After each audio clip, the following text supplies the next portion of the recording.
Bonjour à tous, je suis Gilles Mancillon, je venais vous saluer aujourd'hui, je vous souhaite une excellente journée, une excellente année qui se prépare, on va voir un petit peu, je vais tirer des cartes pour essayer qui auront une triple signification, qui vont regarder toute l'année 2020 devant nous. J'aime pas trop faire des prédictions sur ce qui arrive parce que bon, de toute manière, le futur est inévitable, mais on peut le changer à tout moment, donc ça sera pas à voir trop personnellement, ce qu'il faudra, ce sera regarder en arrière pour savoir si ce miroir aura été, aura été fidèle, disons. Et il y a deux choses que l'esprit me communique tous les jours qu'il faut absolument faire. Enfin pour moi, c'est de communiquer, de parler, et il ne faut pas parler trop, mais bon, de communiquer ici, et d'aller courir pour continuer mon procédé de nettoyage cellulaire. C'est une chose qui va être constante, c'est la continuation de la purification, du nettoyage, pour arriver à libérer plus d'espace dans notre mental, dans notre corps, pour aligner notre corps émotionnel. Et toujours, il faut essayer d'avoir des attentes sur des choses, sur des attentes positives sur les choses. C'est bien faut lâcher prise sur les attentes, mais tant qu'à avoir des attentes, vaut mieux des attentes des choses positives que se préparer pour des choses négatives, parce que nos pouvoirs de créateurs sont très puissants et donc on veut favoriser, même si notre âme est supervisée, nos programmes de vie sont supervisés par des forces supérieures qui maintiennent les choses. On a quand même un certain pouvoir de création dans notre vie et donc il faut continuer à avoir des attentes positives sur les choses. Alors, je vais tirer ces cartes et puis après je discuterai deux, trois idées. Alors cette triple signification, je vais tirer 12 cartes qui vont correspondre aux 12 signes, qui vont correspondre aux 12 maisons et qui vont correspondre aux 12 mois de l'année. La première carte, c'est le bélier, donc plus particulièrement pour les béliers. Après ça, c'est ce qui est potentiel pour tout le monde et pour plus spécifiquement pour le mois de janvier. Et donc cette carte, c'est la carte du travail. On a du travail à faire, on a des choses qui se préparent et donc il faut continuer à rester. Le travail, c'est quelque chose qui doit nous apporter de la joie et du bonheur. C'est pas des choses qui sont contraintes, c'est des choses où on ressent la nécessité parce que dans la vie, quand on s'engage dans ce plan d'ascension, ce plan de transmutation interdimensionnelle, de retrouver nos pouvoirs, nos forces, on doit on doit vraiment rester, on doit rester dans la connaissance du fait que l'être est beaucoup plus important que le faire. C'est qui on est en faisant les choses plus que ce que l'on fait. Et donc, mais enfin bon, il y a quand même cette idée de vivant dans un univers temporel et magnétique, il faut faire les choses pour avoir des résultats sur les choses. Et donc il y a ce travail qui se prépare. Après ça, en taureau, donc plus spécifiquement pour les taureaux, mais pour tout le monde, donc pour les béliers, ça va être il y aura du travail à faire. Enfin, c'est pour tout le monde aussi. C'est ce qui est, dans le taureau, c'est ce que l'on possède déjà. C'est ce qui est ancré, ce qui est déjà là. Et donc c'est la deuxième maison. Et puis donc plus spécifiquement. Et donc pour le mois de février, on voit la lumière. Donc ça y est, on arrive à arriver cette clarté intellectuelle, cette clarté émotionnelle. On voit les choses beaucoup plus clairement. À partir du mois de février, les choses vont complètement. Le travail qu'on aura fait en janvier va se manifester sous forme de lumière en février. Après ça, février, mars. Mars, alors après ça, c'est plus spécifiquement pour les Gémeaux, mais pour tout le monde, c'est toute notre activité mentale, nos voyages. Et donc là, on a la consolation. C'est-à-dire, on va arriver à réparer, enfin, à se consoler un petit peu de tout ce, d'arriver à mettre en ordre notre passé pour plus qu'il nous encombre, et on va trouver cette consolation. Mais c'est aussi ce que l'on communique cette année, c'est d'arriver à trouver cette complétion émotionnelle. Après ça, en février, mars, avril, après ça en avril, et puis bon, plus spécifiquement pour les cancers, mais ça représente pour tout le monde notre monde intérieur, notre environnement immédiat, notre réalité interne. Ici, on a l'accomplissement, c'est-à-dire on arrive à la résolution de notre cycle interne. Après ça, en Lion, donc pour janvier, février, mars, avril, mai, donc en mai, on verra après ça, il faudra voir sur toute l'année, c'est des choses qui vont se passer, parce que bon, il faut rester assez indépendant de tout ce qui peut se passer extérieurement, parce que cette année va être extrêmement transformationnelle, là on arrive vraiment sur des points de transformation au niveau sociétal, donc il faut vraiment rester un observateur neutre et compassionnel, il faut plutôt que de juger et prendre des partis et des points de vue, on a le droit à nos points de vue, mais bon, il ne faut pas se retrouver balancer d'un côté, il faut essayer de rester au centre. Et donc là, on a le triomphe. Donc il y a ce triomphe qui arrive, cette victoire de la lumière. Donc c'est une grande année pour les lions aussi. Et donc après ça, en juin, plus particulièrement en juin, après ça, c'est la carte de la Vierge, donc c'est pour les Vierges, mais c'est aussi la manière dont on se nourrit matériellement et spirituellement. Et là, on a la générosité. C'est-à-dire donner et recevoir. Donner, c'est recevoir. Recevoir, c'est un peu donner aussi. Ce que l'on reçoit, on peut le partager. Donc il faut apprendre à être généreux, mais aussi généreux, pas seulement matériellement ou pécuniairement, mais être généreux, c'est bien d'être généreux matériellement, mais d'être généreux dans nos pensées, avoir peu de jugement sur les choses ou sur les choses que les autres font, d'avoir une certaine générosité d'esprit. Et donc c'est pour les vierges plus spécifiquement, hein, on va développer toutes ces qualités. De toute manière, on a tous l'ensemble du zodiaque à gérer, tous ces aspects des 12 maisons. Après ça, en juillet, on arrive en juillet. Juillet, c'est ce qui va être plus spécifiquement pour les balances, mais ça représente aussi tout le monde des relations, les relations, tout ce qui a à voir avec la coopération au niveau de notre complémentarité dans le monde, hein, nos relations. Et ici, on a la solution. Donc, toutes sortes de solutions vont commencer à se trouver d'ici juillet. Après ça, en août, mais c'est aussi plus particulièrement pour les scorpions, et ça représente tout ce qui revient du monde du subconscient, ce qui vient du passé lointain, ce qui a à voir avec la base, ce qui a à voir avec toute cette transformation de notre base. Et donc en mois d'août, on a la récompense. Après la solution vient la récompense. Et donc voilà, on se prépare, on est prêt, on mérite cette récompense, on mérite le travail accompli, c'est-à-dire tout travail mérite récompense. Après ça, en septembre, mais plus spécifiquement pour les Sagittaires, et ça représente tous nos idéaux, notre philosophie, nos lois. Qu'est-ce qui nous concerne ici, c'est l'amour. L'amour, une fois qu'on est concentré sur l'amour, on s'efforce d'être dans l'amour et la sagesse, c'est-à-dire on arrive à c'est vraiment, on prend compte que c'est vraiment la force la plus importante de l'univers. Et même si on fait des choses et qu'on ne réussit pas, le simple fait d'avoir eu l'intention de faire ces choses, ça démontre à l'univers que notre intention était du bon côté. L'intention est plus puissante que l'action encore. C'est-à-dire le principe de motivation par rapport à tout ce que l'on a besoin de faire. Donc après ça, donc là on était en septembre, après ça en octobre, on peut regarder, mais c'est des cartes qui sont assez amicales, disons, il n'y a pas trop de contraste dans ces cartes, c'est pour ça que j'ai pris cela. Après ça, en octobre, mais aussi pour le Capricorne, pour tous les Capricornes, et c'est ce qui nous vient de l'univers, ce qui arrive de l'univers.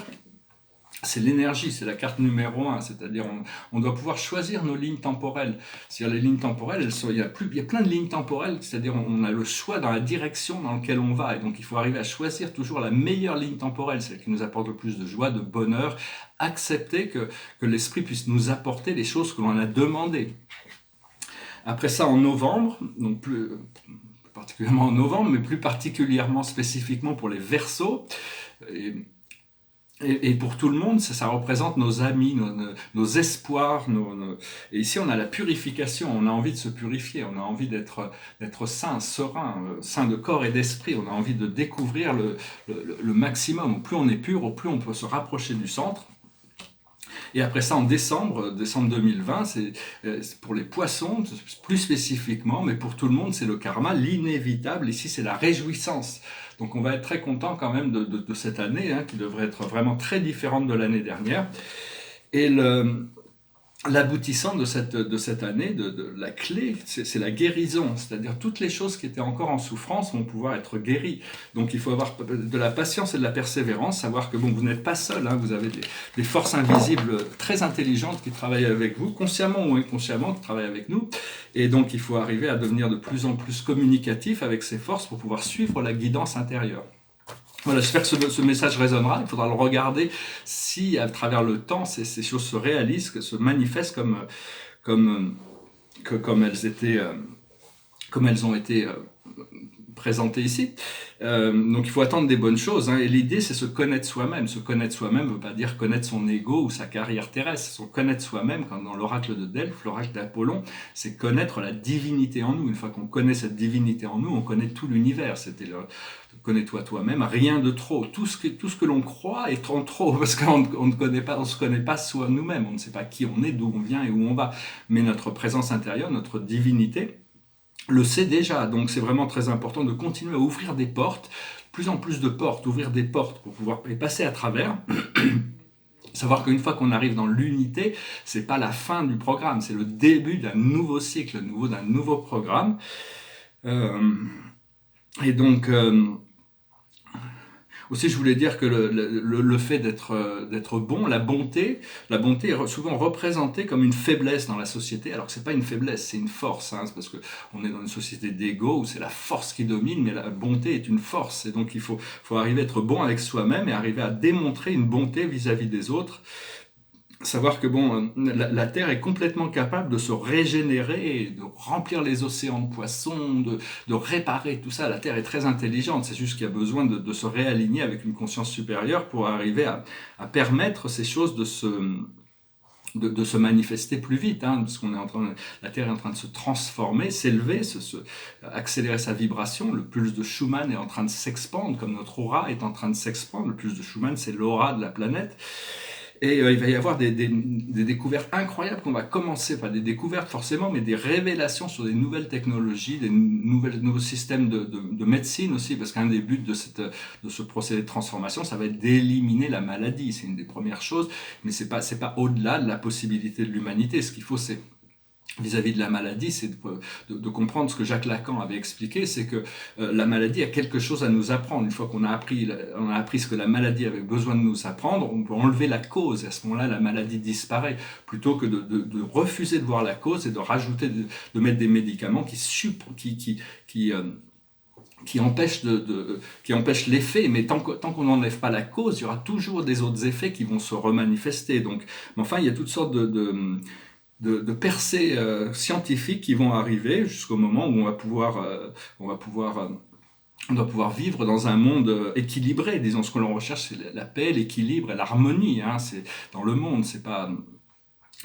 Et donc, savoir aussi être le pouvoir des mots et le pouvoir des pensées. On est très très puissant, le pouvoir des mots. Donc, c'est utiliser d'être précis, concis et clair par rapport à ce que l'on exprime. Pas besoin de partir dans des trucs trop compliqués. Il faut être précis et concis pour arriver à être bien compris.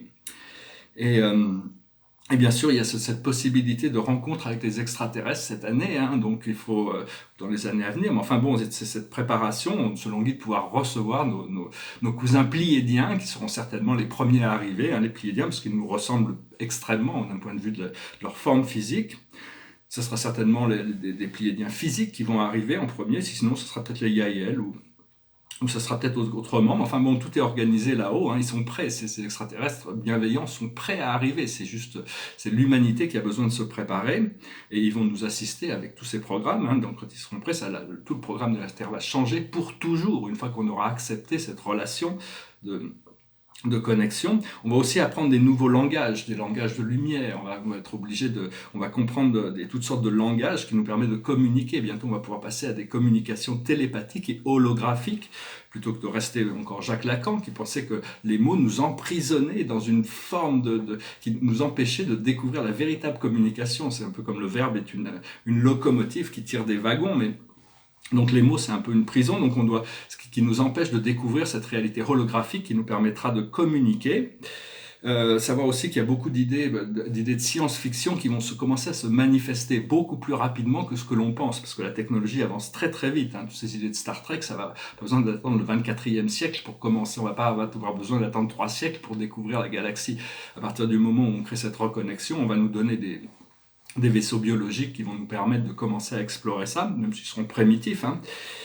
Et donc, il faut avoir un détachement émotionnel par rapport aux choses, même par rapport à l'argent, par rapport à toutes ces choses, parce que il faut que ça coule librement et abondamment, mais il ne faut pas être attaché émotionnellement. Il y a beaucoup de gens qui sont addicts à l'argent. Tous les gens qui sont dans les jeux d'argent, c'est une addiction à l'argent.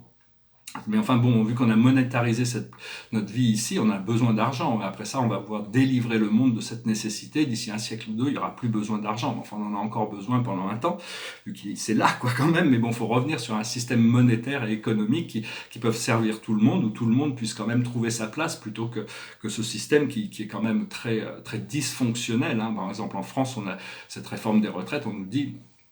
vous allez cotiser plus, vous allez travailler plus longtemps, mais votre pension sera inférieure. C'est normal que les gens n'ont pas envie voient clair à travers tout ça. Et puis ce système de retraite, je ne vais pas critiquer, mais enfin bon, c'est un petit peu de la cavalerie, hein, c'est un peu une pyramide de Ponzi. On prend aux uns pour donner aux autres, et donc ça serait mieux de cotiser chacun pour soi, de trouver des fonds qui permettent un système qui permette de sécuriser le programme. Enfin, c'est des choses assez complexes.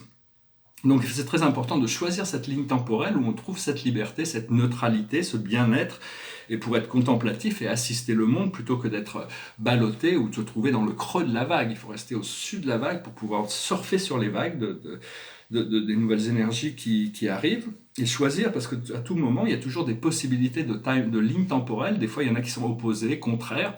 C'est arriver à décider, bon, des fois, il faut être stoïque et dire, bon, accepter la vie, mais il faut quand même arriver à choisir, à dire que ça soit clair à l'intérieur de ce que l'on veut, plutôt que de choisir ce que l'on ne veut pas.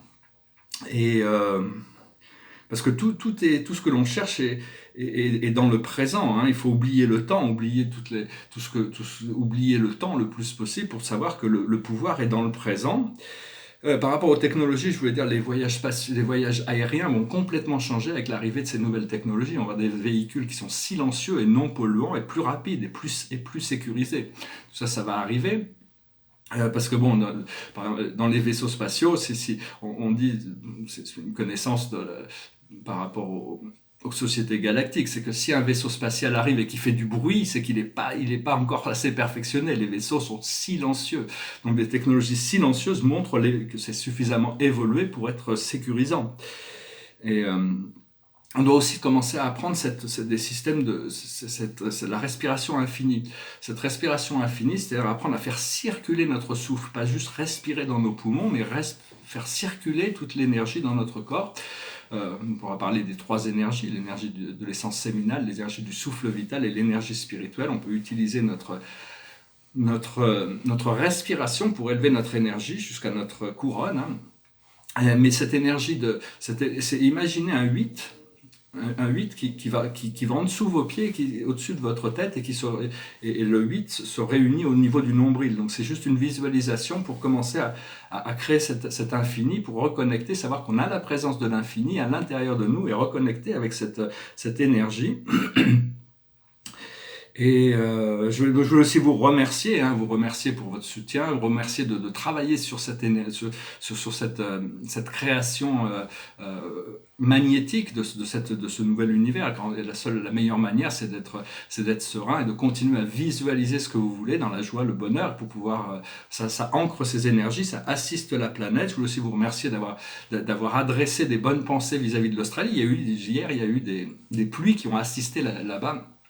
Donc ça veut dire que quelque part on peut attribuer ça à des coïncidences, mais enfin bon, ça y est, il y a eu quand même quelques pluies qui ont commencé à faire descendre un peu ces incendies, parce que bon, des fois on peut se poser la question quand on regarde la scène mondiale, c'est sur la santé mentale des dirigeants, hein. Ils sont tous avec leur guerre, c'est complètement, même en Australie, je me souviens il y a quelques années, l'Australie avait annoncé qu'ils achetaient des sous-marins nucléaires.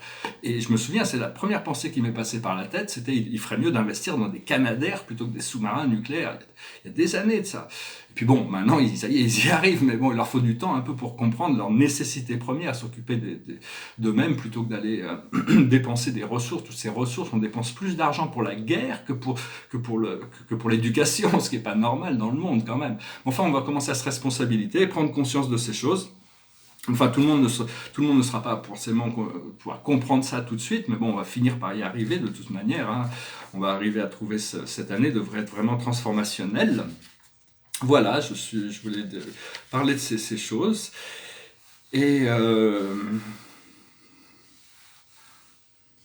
Et donc voilà, donc je vais chanter une chanson, tirer quelques cartes un peu pour adresser. Donc j'espère que cette lecture aura été intéressante. On va voir de toute manière, il y a cette guérison qui se prépare cette année. On va pouvoir continuer à se purifier, continuer à se rester bien concentré sur ce que l'on veut, savoir exactement et même savoir que la divinité à l'intérieur de nous a encore des choses mieux à nous présenter. Donc il faut avoir confiance que la vie a des choses extraordinaires à nous apporter une fois qu'on a enlevé tout ce conditionnement qui crée une opposition à la libération de ces forces qui nous amènent ce que l'on cherche. Le tableau derrière moi ici, c'est une étude sur le déjeuner sur l'herbe de Manet. J'en ai fait 4 ou 5 avant de me lancer sur toile. Il est pas mal, je trouve qu'il est fini, c'est juste une étude, mais je trouve assez bien. Il est assez marrant. Parce que bon, un tableau, on ne doit pas se lasser de le regarder. Hein. Et ici, c'est un tableau astronomique avec toutes ces planètes, c'est un tableau symbolique, hein, il y a des symboles de toutes ces planètes. Chaque planète représente a une fréquence énergétique. Après ça, les symboles cachent des vérités. C'est des clés qui ouvrent des portes vers des réalités supérieures. Et donc, ça représente les 150 planètes de notre système solaire. Il est signé Gilles Mansillon, 2016-2017. C'est le 3e tableau de cette série. Là, quand je serai installé, je vais commencer à en faire des grands, beaucoup plus sophistiqués. Voilà, je vais chanter une chanson et puis tirer quelques cartes pour finir, pour pas manquer aux habitudes. It goes like this. Close your eyes and I kiss you. Tomorrow I'll miss you. Remember I'll always be true. And then while I'm away, I'll write home every day. And I'll send all my loving to you. I'll pretend that I'm kissing the lips I am missing. And I hope that my dreams will come true. And then while I'm away, I'll write home every day, and I'll send all my loving to you. All my loving I will send to you. All my loving, darling, I'll be true. Close your eyes and I'll kiss you. Tomorrow I'll miss you. Remember I'll always be true. And then while I'm away, I'll write home every day. And I'll send all my loving to you. All my loving I will send to you. All my loving, darling, I'll be true. All my loving, all my loving, all my loving, I will send to you. Ah, très belle chanson, comme toujours les Beatles quand même. On sent là, c'est des chansons assez classiques, très simples, hein, musicalement, textuellement, mais bon, qui ont beaucoup de profondeur. Et donc voilà, je tirais 4 cartes aussi avec ce tarot un peu intuitif. La première, c'est la respiration, c'est-à-dire arriver à lâcher prise sur les choses, respirer. Tout vient de notre habilité à respirer calmement, trouver cette sérénité dans notre respiration, libérer notre souffle. La plus haute sagesse, il faut se concentrer sur la sagesse. Ce que l'on doit faire, c'est l'être équitable. On doit équilibrer les choses, on doit balancer les choses, on doit rester honnête et sincère par rapport à soi-même et continuer à équilibrer les choses et les situations de notre vie. Ce que l'on doit faire, c'est la réparation. On va pouvoir commencer à adresser toutes ces choses de notre vie pour les ramener en équilibre le passé. Les choses progressivement vont retrouver leur équilibre. Et donc, on doit pouvoir ramener toutes ces choses qu'on n'avait pas pu faire avant. On va pouvoir les faire, on va pouvoir se préparer à les faire. Et l'aboutissant, c'est tourner en rond, c'est-à-dire on veut vraiment dépasser ce cycle, parce que sinon on continue à tourner en rond. Donc on doit comprendre quelles sont ces choses que l'on doit faire pour avancer. C'est juste une question de lâcher prise sur certaines choses. C'est pas une question de rajouter des choses, c'est une question d'arrêter certaines choses pour pouvoir nous permettre d'avancer. Et à partir de là, on trouve heureux hasard, on trouve vraiment un bonheur qui arrive, des choses qui inattendues, qui nous apportent beaucoup de bonheur, parce qu'on arrive à lâcher prise, savoir que tout ce que l'on abandonne, tous les sacrifices que l'on peut faire par rapport à notre nature inférieure seront remplacés par quelque chose supérieur qui viendra de notre nature supérieure. Voilà, je vous remercie d'aimer, de partager, de commenter. Enfin, si vous avez aimé, bien sûr, de souscrire. Et puis je vous dis à très bientôt. Je vous souhaite une excellente journée. Namasté.